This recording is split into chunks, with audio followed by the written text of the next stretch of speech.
Hello everyone, my name is Prem Jani, and I just want to start off by asking you a very simple question. Have you guys ever had that spark, motivation, some type of excitement to do something? I'll give you an example. For me, my spark was when I used to rush home to finish my homework so that I can play Madden and potentially win a Super Bowl in the game. Well, I know most people, they don't have the same experience with Madden, but they definitely feel this spark when they're trying to do something. But then that raises the question, why isn't that same excitement, that same motivation to do that particular activity applied to youth innovation and entrepreneurship? Well, it's because of four words. It's because of failure, education, time, and mentality. To most people, these four words don't really mean anything. They're just words that you hear in the daily life.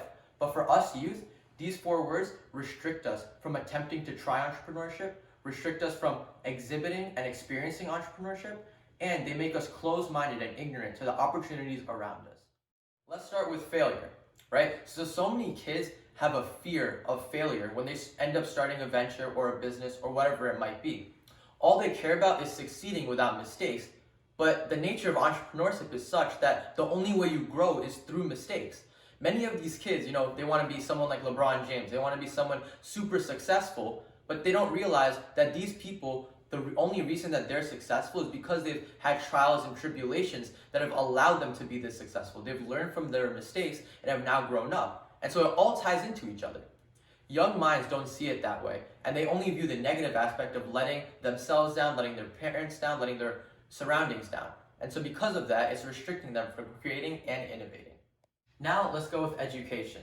Let's assume they aren't scared of anything, they're ready for the failure, they're ready for the mistakes, and they're ready to grow from it. They have an idea and they're just ready to go. Except they don't know how to continue. They don't know how to start a business. No one has taught them supply and demand, marketing, pricing, among other business concepts. These kids have the intangibles, they have the motivation, the determination, the drive, but they don't know the knowledge. And because of that, they end up quitting and not continuing. That is why I have started Beyond Business, which is a company that focuses on, teaching middle school students different things that, the average school system doesn't focus on, which is supply and demand, how to start a business model, marketing, entrepreneurship, among other things. And because of this, my goal is to allow more middle school students, more youth, to start their own business and start their own entities that can ultimately help and impact the community. And so, again, this is just one other reason why youth entrepreneurship is decreasing, and this is just a small little part that I'm doing to help with that. Now, these two limiting factors of entrepreneurship really seem like a lot. They really seem stressful, but time trumps both of them.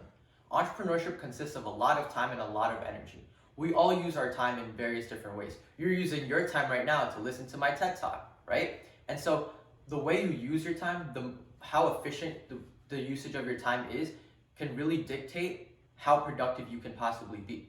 And so there's tons of kids that I talked about earlier who, play video games, shop to the mall, right? They're not using their time as efficiently as they should be when they get older, because they can be using that time to impact other people.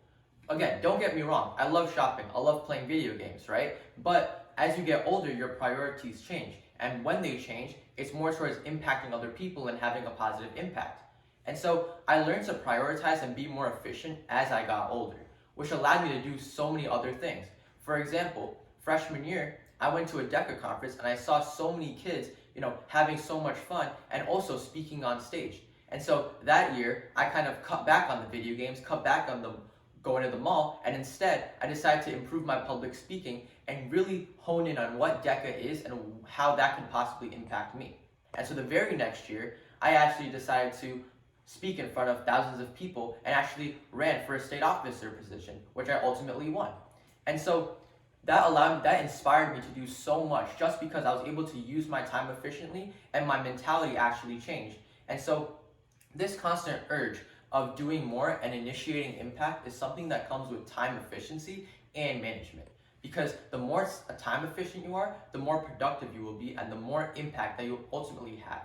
And so again, time is something that everybody has, but it's how you use it that will truly make you successful, especially youth. Because once they understand that, we can build towards a brighter future.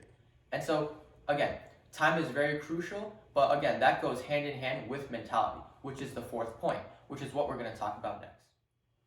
As we discuss time and its impact, we can also talk about mentality because it kind of goes hand in hand with how and why it limits youth entrepreneurship. And so let me tell you a quick story. When I, as well as other Gen Z kids, were small, we all watched shows like Backyardigans, Barney, Caillou, right? And although these shows were very cute and funny, they also promoted a lot of valuable concepts like togetherness, unity, and tackling concepts together instead of divided. And so as we grew older and as we developed into the school system, we had this competitive edge that instead of encouraging each other to solve problems, we crush each other in order to be the best at what we do. And although having a competitive nature is healthy, this type of competitive nature, where destroying other people in order to be better amongst other people in your field, that truly limited youth innovation and youth entrepreneurship. Let's take an example.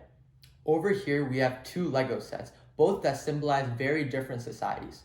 Over here, what we have is the current mentality that we adopt towards the youth and how the youth actually compete with each other, and which causes actually limiting youth entrepreneurship.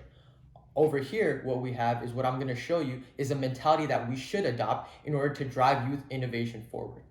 And so starting over here, we have three different skyscrapers, which actually symbolize three different students. Now, all of them are in the same class and are competing for the same thing, which is obviously being number one or being one of the best in the class. What ends up happening in most cases is that one of the students ends up discouraging the other two in various different ways, whether that be verbally, physically, maybe through mental or other such means. So what ends up happening is the other two students end up becoming discouraged and they don't want to work as hard, and they end up obviously not performing to the optimal ability.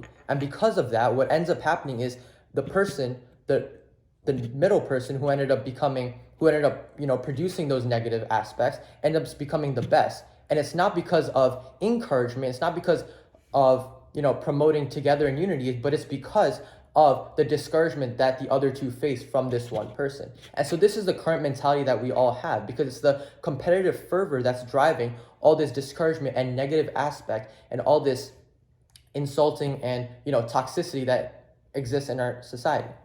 Now moving on to this society.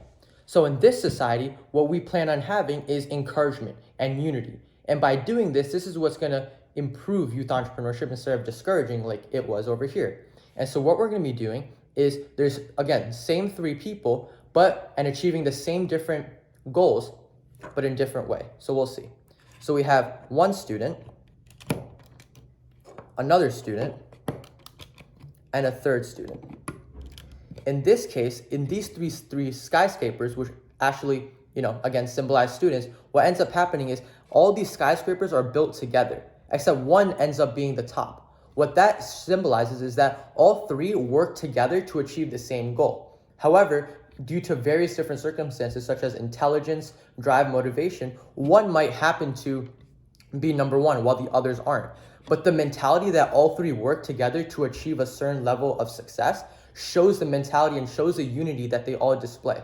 And this society is way different than this society, because in this, there is no toxicity, there's no negativity towards each other, but only positivity and unity.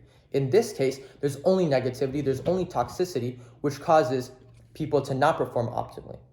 And so the contrasting mentalities, the contrasting societies causes one to discourage youth entrepreneurship and one to encourage it. And if we focus on the one that encourages it, I promise you youth entrepreneurship will reach new heights and will reach new levels that we've never seen before.